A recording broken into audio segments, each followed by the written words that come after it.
गाव सगळं झोपलेलं पण अजून आम्ही कामावरच आहे. पण पर्याय नाही भावा. आज सकाळ सकाळी कामावर गेलो तर काय इथं पडलं तर मशीन बंद. चालू केलं तर कास्टिंग करायला कॉलम पण मशीन बंद झालं. म्हणून स्वतः मिस्त्री बघाल तर बघा खोलून काय काय विषय आहे. कशाला करतोय काय बघायला रे फक्त क्लिअरिटी कशी आहे फोनला. सगळं बघितल्यानंतर मशीन केलं चालू आणि हिनं चालू केलं बघा खडी आपलं वडायला. भड की भर विषय नाही हो. भावानं खडी एकदम पटापट भरली आणि टाका चालू केली बघा.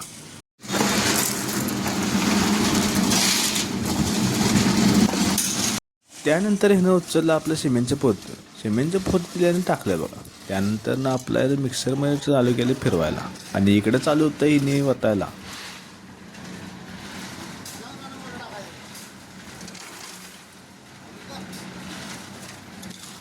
ह्यो असा माल तयार करायचा आणि गार्डन ओतायचा आणि ह्यो खोऱ्यानं भरायचा आणि वर द्यायचा. स्वतः मालक कामगार सगळं त्यासोबत पर्याय ह्यो असा वर देणार आणि हे कामात चालू नाही. आणि मग नंतर नेहमी चालू केलं पटापट आपलं कॉल करायला. कारण मशीन बी चालू होती इकडे लोडिंग करायला आणि इकडे बसायला. विषयच नाही हो. एका दिवसात सगळं कॉलम काढून फक्त हिने राखलेलं तर 4 कॉलम ते सगळं काढलं आणि संपला विषय. काम तर यांचा विषय हार्ड असते. पटापट करता ऐकणार कोणाच्या बा. कारण त्यांचं असंच ध्येय असते की काम मी फास्टमध्ये आणि फटाफट माझ्या अंगावर टाकणार मला माहिती आहे.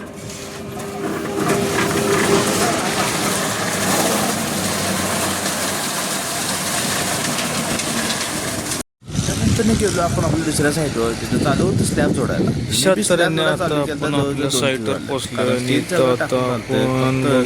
वगैरे कुठं काय राहिले का एक्स्ट्रा टॉप टाकायला. भावाने स्टील एकदम विषय हाड बांधलेलं आणि हिने टाकलेलं चेअर म्हणजे एकदम कवरच हो. काय बी झालं गाड्या वगैरे गेला तरी काय बार वाकत नाही किंवा येत कवर द्यायची नंतर गरज एकदम प्रोफेशनल आणि व्यवस्थित बांधलेलं. त्यानंतर जा म्हणजे आपण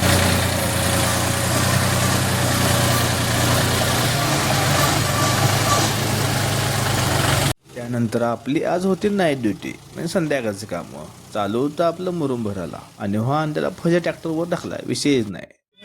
त्यानंतर ना आपण म्हटलं काहीतरी पेटूया म्हणून हिनी पेटलेलं तिथलं लाकूड कारण थंड तर लय होती आणि ट्रॅक्टर होतं लेट नाही. त्यामुळे काय पर्यायच नाही हो.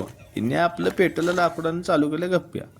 परत ट्रॅक्टरवर केल्यानंतर चालू केलं आपण लेवल मारा. ट्रॅक्टर लागला विषय नाही. आता म्हणजे करतो सगळी लेवल मारल्यानं परत गेलं ढग शेकायला. इथं लाकूड एकपेक्षा एक मोठं होतं त्यामुळं काही विषय नाही हो. थंड तर भरपूर होती पण काही विषयच नाही. ढग शेकताना काय वाटत नव्हतं पण आता वाजले थंड कारण जायचं होतं आम्हाला जवळजवळ 15 किलोमीटर. इकडं बघा ही सगळी धनगर अशी इथं राहायला आहेत आणि इकडं आपला रोड कोणी नाही रोडला आहे. आता आपण फक्त एकटं जायचं निघाला. रात्रीचे वाजले बरोबर 11:30. आपलं काम होतं साईडवर पण थांबलेलं आणि आता काय खरं नाही. काम हे काम असताना करायलाच पाहिजे त्याचं पर्याय नाही. कामाशिवाय पर्याय नाही भावा. तर बाकीच्या गोष्टी काय नाही. काय जे काम करायचं आपलं आपण बघायचं निवांत राहायचं. त्यात आज आहे संकष्टी त्यामुळे चांगलाच उपवास झालेला आहे आज. पण काय हरकत नाही.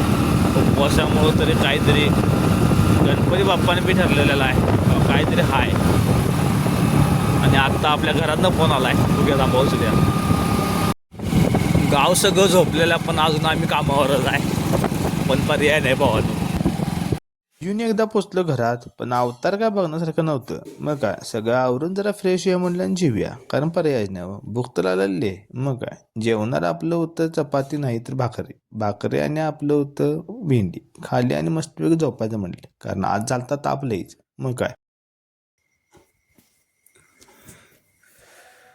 करेक्ट वाजले आता संध्याकाळचे बरोबर 11:15 आणि आता आपण झोपायचं. चला तर गुड नाईट.